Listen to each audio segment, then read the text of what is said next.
ఆవిడికి రక్షణ కల్పించాల్సిన పోలీసులు ఆవిడని కారు దిగమంటారు. అంటే కారు దింపి చంపేయిద్దామనే. మీరెవడు మాట్లాడరు, చుట్టూ సైకోగాళ్ళు ఉంటారు. ఆవిడని కారు దిగమని చెప్పని ఒత్తిడి చేస్తారు పోలీసులు.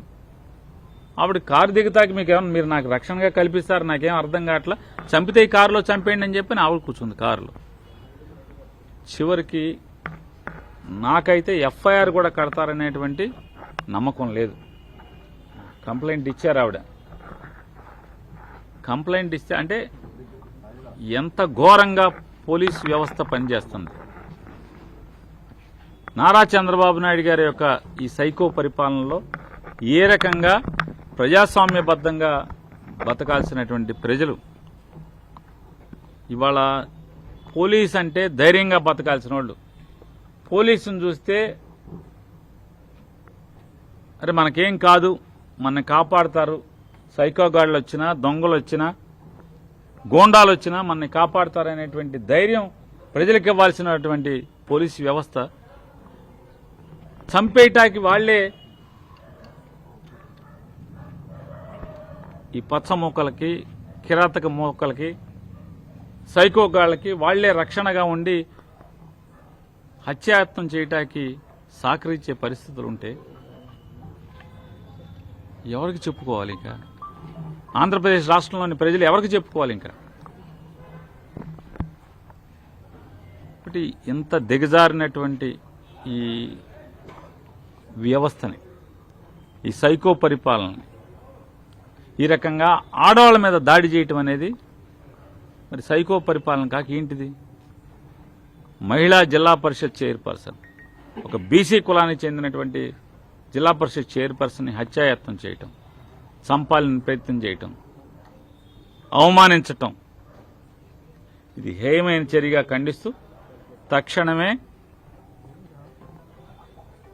ఉప్పాల హారిక గారిని ఎవరెవరైతే దాడి చేసి కారు మొత్తం ధ్వంసం చేసి ఆవిడని హత్య చేయడానికి ప్రయత్నం చేశారో వారందరినీ కఠినంగా పోలీసు చర్యలు తీసుకోవాలని చెప్పని డిమాండ్ చేస్తున్నాం. రప్పా డైలాగ్ ఇప్పుడు కృష్ణా జిల్లా ఇప్పుడు రాజకీయంగా పెద్ద చర్చనీయాంశం, ఒక వివాదాస్పదంగా మారింది. ఇటీవల మీరు చేసినటువంటి కామెంట్స్ మరింత హీట్ పుట్టిస్తూ ఉన్నాయి. అసలు మీరు ఏ ఉద్దేశంతో ఆ కామెంట్స్ చేశారు? నేను మా వాళ్ళని రప్ప అనొద్దు అని చెప్పని కేకలేశాను. మా వాళ్ళని సినిమా డైలాగులు మనం మాట్లాడద్దు, మనం ప్రజల మనసులు చూరగొనాలి, ప్రజల్లో మీకు మంచి చేస్తాం, ఈ రాష్ట్రానికి మంచి చేస్తాం, మరలా గత 5 ఏళ్లలో ఎంత మంచి చేశామో అంతకన్నా మిన్నగా చేస్తామని ప్రజల మనసులు గెలవాలి అని చెప్పి తప్పితే ఎవడి మీదో వాళ్ళకిలాగా మాకు అధికారం ఏముండి మేము ఎర్ర బుక్ రాసుకుంటున్నాం, ఆడిని అండర్వేర్ మీద నడిపిస్తాను, ఈయన్ని చెడ్డీ మీద నడిపిస్తాను, ఆడి సంగతి చూస్తాను, ఈయన్ని జైల్లో వేస్తాను, ఇట్లాంటి తప్పుడు ఆలోచనలతో కాకుండా, సైకో ఆలోచనలతో కాకుండా ఇట్లాంటి రప్పాలన్నీ కూడా కట్టి పెట్టండి. తప్పుడు మాటలు మాని ప్రజలమ్మకి మంచి చేస్తాకి ఏమేం చేయాలో, ప్రజలకి నమ్మకం కలిగించుకుంటాకి మన మీద ఏం చేయాలో అవి చేద్దామని చెప్పి మా వాళ్ళని కేకలేశాను. కాబట్టి నా వీడియోలు చూసుకోండి. నేను ఎవరిని నరుకుతాను, నరికేయండి అని ఎక్కడ చెప్పాను చూసుకోండి మీరు. 4 రోజుల క్రితం జరిగినటువంటి సంఘటన ఇవాళ దాన్ని గవర్నమెంట్ కావాలని వాళ్ళ చెప్పు చేతల్లో ఉండే ఛానల్స్లో దాన్ని డ్రైవ్ చేసి దాన్ని ఇవాళ కేసులు కట్టించే ప్రయత్నం నా మీద. ఇవాళ హారికని అంటే ఉప్పాల హారిక గారిని హత్యాయత్నం చేసి భయభ్రాంతులకు గురి చేసి, అంటే వైఎస్ఆర్ కాంగ్రెస్ పార్టీలో ఒక్కొక్క జిల్లాలో ఒక్కొక్క చోట ఒక్కొక్క నాయకుడిని ఏరి కోరి దాడి చేయటం ద్వారా, ఏరేరి దాడి చేయటం ద్వారా వైఎస్ఆర్ కాంగ్రెస్ పార్టీలో భయభ్రాంతులు కలిగించాలి, రాజకీయాలకు రాకూడదు, క్రియాశీలకంగా ఉండకూడదు, తద్వారా కూటమి బాగుపడాలనేటువంటి సైకో ఆలోచనలతోనే ఈ కార్యక్రమాలు జరుగుతున్నాయి. ఇది పైనుంచి రాష్ట్ర వ్యాప్తంగా ప్రభుత్వం డ్రైవ్ చేస్తున్నటువంటి ఈ హత్యాయత్నం అని చెప్పనేది కళ్ళకి కట్టినట్టు. ఇవాళ ప్రజల అమాయకులు కాదు, అందరికీ అర్థమవుతుంది. ఇది పైనుంచి డ్రైవ్ చేసి హత్యాయత్నం ఆవిడ మీద జరిగిందని చెప్పినది పైనుంచే డ్రైవ్ చేశారు. ఈ జరిగేటువంటి కార్యక్రమాలన్నీ కూడా పైనుంచే జరుగుతున్నాయి.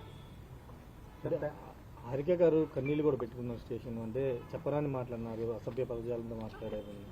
అదే అన్నాను, అంటే ఉన్నత చదువులు చదువుకుని వెనుకబడిన కుటుంబంలో పుట్టి జిల్లా పరిషత్ అంటే జగన్ గారి పార్టీ తరఫున జిల్లా పరిషత్ సీట్లో కూర్చోవటమే ఆవిడ చేసినటువంటి నేరం పాపమని అడుగుతున్నాను. ఒక ఆడపిల్లని మహిళ అంటే చిన్న వయసులో యుక్త వయసులో జిల్లా పరిషత్ చైర్పర్సన్ పీఠాన్ని అధిరోహించటం, మంచి చదువులు చదువుకొని గౌడు కులంలో పుట్టి ఈ పదవిలో కూర్చోవటం మీకు నామోషి అంటే అవమానకరంగా ఉందా? అగ్రవర్ణాల దాడి కింద మనం చెప్పుకోక్కర్లేదా దీన్ని? ఆడకూతురి మీద దాడి చేయటం ఏంటి? హత్యాయత్నం చేయటం ఏంటి? ఆవిడ కారుని ధ్వంసం చేయటం ఏంటి? పోలీసులు మిన్నకుండా చూస్తూ సినిమా చూస్తున్నట్టు చూడటం ఏంటి? మరి కన్నీరు మున్నీరు అవుతుంది. వాళ్ళ భర్తకి చెప్పాం, జాగ్రత్తగా కాపాడుకో, ఆత్మహత్య చేసుకోకుండా. ఆవిడ అంత అవమానాన్ని ఈ ప్రభుత్వం పోలీసుల కళ్ల ముందు, సాక్షాత్తు వందల మంది పోలీసుల కళ్ల ముందు హత్యాయత్నం, అవమానం, మానసికంగా కుంగదీసేటువంటి ఈ సైకో కిరాతక చర్యల్ని కట్టిపెట్టాలని చెప్పి డిమాండ్ చేస్తున్నాం. సార్, గుడివాడలో విస్తృత స్థాయి సమావేశం మీ పార్టీ ఏర్పాటు చేసుకుంది, కానీ దీనిలో ఏ ఒక్కరు కూడా కీలకమైనటువంటి నేతలు ఎవరు కూడా హాజరు కాలేదు. అసలు ఏ కారణంతో హాజరు కాలేదు? ఆ కాన్స్టిట్యున్సీ ఇన్ఛార్జిగా ఉన్నటువంటి కొడాల నాని గారికి చెకప్కి ఇవాళ షెడ్యూల్ ఉంది అపోలో హాస్పిటల్లో, జూబ్లీహిల్స్ అపోలో హాస్పిటల్లో.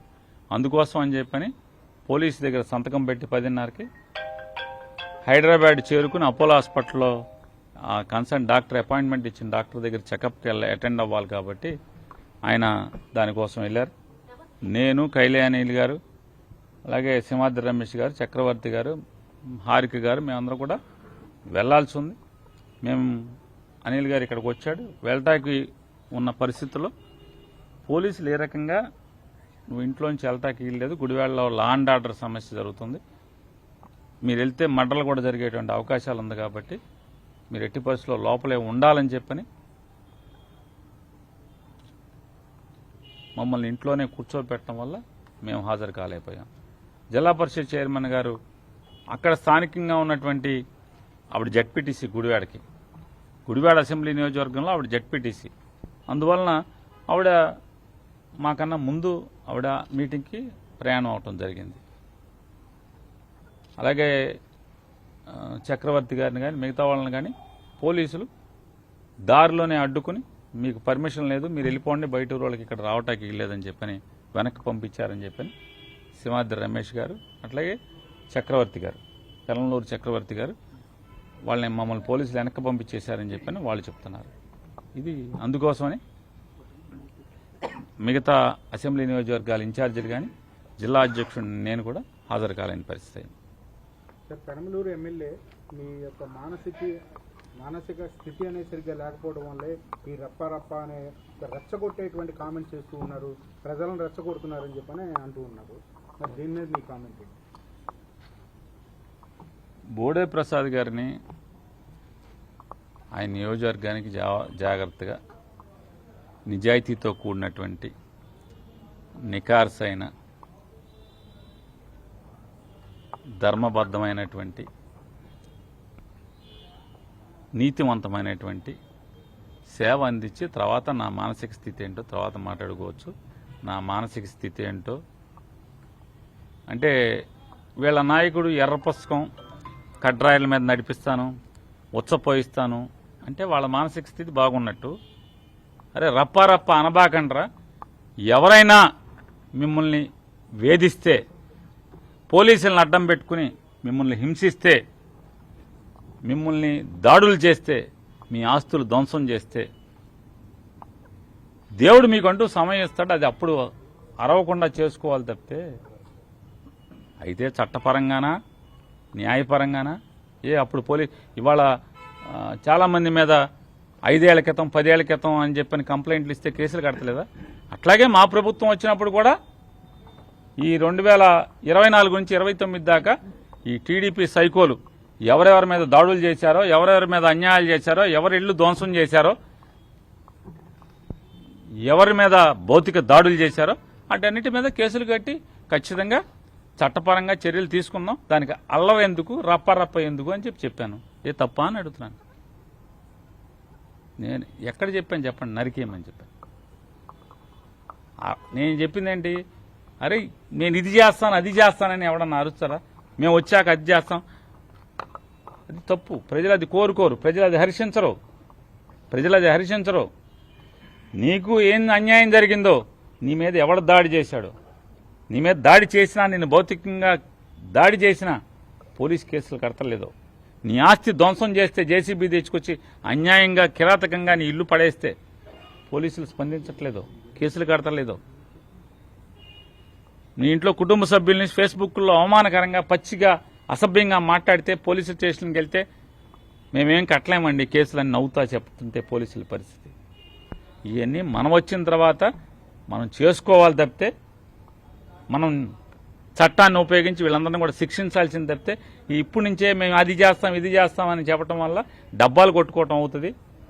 ప్రజలకు ఏం కావాలో, ప్రజలు మన నుంచి ఏం కోరుకుంటున్నారో వాటి కోసం దృష్టి పెట్టండి అని చెప్పి మా వాళ్ళని కేకలేశాను. సార్ ప్రతిపక్షాన్ని ఏ కార్యక్రమం చేపట్టినా కూడా బయటకు రానివ్వట్లేదు. రాబోయే రోజులు ఎలా ముందుకెళ్తారు సార్?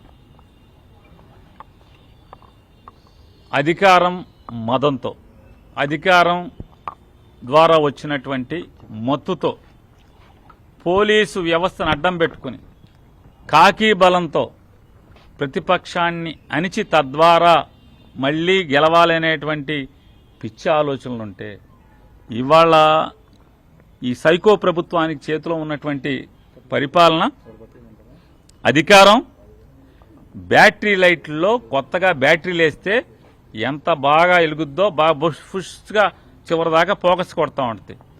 అదే బ్యాటరీ రోజు వాడుతున్న కొందికి మన చేతి మీద వేసుకున్నా కూడా కనపడదు. కాబట్టి రోజుకి ఈ అధికార మతంతో విర్రవీగుతున్నటువంటి ఈ సైకో ప్రభుత్వం యొక్క బ్యాటరీ రోజులు గడిచే కొందికి వీక్ అవుతానే ఉంటుంది. ప్రజల్లో తిరుగుబాటు వస్తుంది, ప్రజలను చైతన్యపరిచి తద్వారా ఈ బ్యాటరీలు వీక్ అవుతున్న ప్రభుత్వం మీద ఖచ్చితంగా తిరుగుబాటు చేస్తాం, తిరగబడతాం. ఈ తప్పుడు పరిపాలనకి అంతమొందించడానికి ప్రజల్ని గట్టిగా చైతన్యపరుస్తాం. సార్, వైఎస్ఆర్ కాంగ్రెస్ పార్టీ రాష్ట్ర బ్రాండ్ దెబ్బతీస్తూ ఉంది. దాంట్లో భాగంగా జగన్ నుంచి కింద స్థాయి నాయకుల వరకు అలా చూస్తున్నారని టీడీపీ. ఇక ఈ యూతులు ఈయనే చెప్పాలి. ఇక చంద్రబాబు నాయుడు గారు టీడీపీ వాళ్లే. జగన్మోహన్ రెడ్డి గారు ఉన్నప్పుడు ఈ సైకో సైకో సైకో సైకో అని మాటకి మాట్లాడిన వాళ్ళు వీళ్ళందరూ సైకో పరిపాలన అని మాట్లాడిన వాళ్ళు. ఈ రాష్ట్రాన్ని ఏది జరుగుతున్నా కూడా ఈ రాష్ట్ర ప్రతిష్టను దెబ్బ కొడుతూ మీడియాలో, వాళ్ళకు అనుకూల మీడియాలో పుంకాలుగా చర్చలు పెట్టడం, డిబేట్లు పెట్టడం, విషం చెమ్మటం వీళ్ళు చేస్తేనేమో దేశ్యావా, వీళ్ళ తప్పుల్ని మేము పట్టుకుంటుంటే అదేమో రాష్ట్ర ప్రతిష్టను దిగజారటమా? ఏంటి రాష్ట్ర ప్రతి ఏం పెంచారు వీళ్ళు? ఈ 13 మాసాల్లో ఏంటి వీళ్ళు సాధించింది? వైఎస్ఆర్ కాంగ్రెస్ పార్టీ వాళ్ళ మీద తప్పుడు కేసులు పెట్టి నెలలు జైల్లో మగ్గదీయటం తప్పితే ఏంటి వీళ్ళు చేసినటువంటి అభివృద్ధి రాష్ట్రానికి ఏం చేశారు చెప్పండి? కిందోళ్ళేమో ఇసుక, మట్టి ఇట్లాంటి సహజ వనరులని కిందోడు దోచుకుంటాడు. ఎమ్మెల్యేలు వీళ్ళందరూ కూడా అందినోడు అందినంత పంచాయతీల్లోనూ చెరువుల్లో మట్టి తవ్వేసి దోచుకుని వాళ్ళు అమ్ముకుంటూ ఉంటారు, పైయోళ్ళు పైన అమ్ముకుంటూ ఉంటారు. ఇంతకు మంచి ఏంటో ఈ రాష్ట్రానికి ఒదిగిందంటే 1,60,000 చిల్లర కోట్లు అప్పు అయింది. ఆ అప్పు కూడా ఖజానాలు సరాసరి చేయబెట్టి తీసేసుకోవచ్చు. అంటే ఎవడన్నా మనకు అప్పు ఇచ్చినాడు సరాసరి మన జేబులో అన్ని ఎతికేసి జేబులోంచి డబ్బులు ఎంత ఉంటే అంత లాక్కున్నట్టుగా రాష్ట్ర ఖజానా సరాసరి చేయబెట్టి డబ్బులు తీసుకునే స్థాయిలో అప్పులు చేయటం అనేది అది ఈ రాష్ట్రాన్ని దిగజార్చేది. ఈ రాష్ట్ర ప్రతిష్టని అటువంటి తప్పుడు చర్యలు ఈ రాష్ట్ర ప్రతిష్టను దిగజారుస్తాయి. అది 300 కోట్లు పెట్టి మ్యాట్లు, వీడియోలు, జనం ఎంతమంది వచ్చారో మనం చూడలేదు. ఊరికే లెక్క రాసుకోవటం. ఈ రాష్ట్రంలో కాదు, ఈ దేశంలో కాదు, పరాయి దేశాల్లో ఉన్న వాళ్ళకు కూడా నువ్వు యోగా రిజిస్టర్ చేసుకున్నావు అని నువ్వు యోగా చేసినందుకు వైజాగ్ వచ్చి యోగా చేసుకున్నందుకు నీకు సర్టిఫికెట్ అని సర్టిఫికెట్లు పంపించేటువంటి తప్పుడు చర్యల వల్ల, ఇట్లాంటి దివాళాకోరు చర్యల వల్ల ఈ రాష్ట్ర ప్రభుత్వం నలుగురు నవ్వుకుంటున్నారు దేశం అంతా. నేనేంట్రా బాబు రాజస్థాన్లో ఉంటాను, జైపూర్లో ఉంటాను, నేను వైజాగ్లో యోగా పాల్గొని నాకు సర్టిఫికెట్ ఇవ్వటం ఏంటి చెప్పని నవ్వుకుంటున్నారు. లేదా కెనడాలో ఉన్నవాళ్ళు నవ్వుకుంటున్నారు, ఆస్ట్రేలియా ఉన్నవాళ్ళు నవ్వుకుంటున్నారు. మాకేంట్రా బాబు, మేము యోగా చేయటువంటి వైజాగ్లో మేము ఎక్కడ ఉంటే నేను 10 ఏళ్ల నుంచి అసలు దేశానికి వెళ్ళలేదు అని చెప్పి, అంటే ఆంధ్రప్రదేశ్ రాష్ట్రంలో ఈ రకమైనటువంటి ఈ స్థితిలో ఉన్నటువంటి పరిపాలన సాగుతున్నదని ఆ రకంగా నవ్వులు పాలయ్యేటువంటి పరిస్థితి దేశంలో ఉంది. వైసీపీ నాయకులు ఉగ్రవాదుల్లా తయారయ్యారా? ఇవాళ మీరందరూ కూడా గుడివాడ నుంచే వచ్చారు. ఇప్పుడు మీరందరూ గుడివాడ నుంచే వచ్చారు. కొడాల నాని గారి కళ్యాణ మండపంలో వైఎస్ఆర్ కాంగ్రెస్ పార్టీ మీటింగ్ జరుగుతుంది, విస్తృత సమావేశం. కరెక్ట్గా కళ్యాణ మండపానికి వెళ్లే దారిలో 300 మంది సైకోలు దారి కాయటువంటి ఎవడ సైకో పరిపాలన? ఇది ప్రజాస్వామ్యమా? ఇది ప్రజాస్వామ్యమా అని అడుగుతున్నాను. పట్టపగలు 100 మంది పోలీసులు సాక్షిగా 100 మంది పోలీసుల కళ్ల ముందు ఒక వెనుకబడిన కులాల జిల్లా పరిషత్ చైర్మన్ ప్రాణాలకి రక్షణ లేకుండా పోయిందంటే ఎవడు సైకోలు? ఎవరిది సైకో పరిపాలన? మీదే కదా సైకో పరిపాలన.